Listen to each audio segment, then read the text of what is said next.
Cocoa নিচে আবার দিদির জুতার উপরে তোমার রাখ কেন?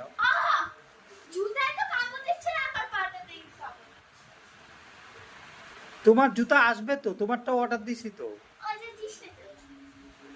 সুন্দর দেখি আমি যাই একটু খুলি না, প্রবলেমটা কি হচ্ছে, খুলি একটু।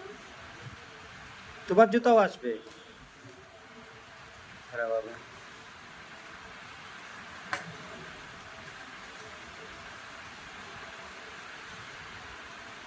আদর দিদি, আদর আদর আদর আদর করতে করতে একটু চান্সে কামড়। হ্যাঁ রে, আমাকে দিতে হবে না, দিদির নতুন জুতা আছে। হ্যাঁ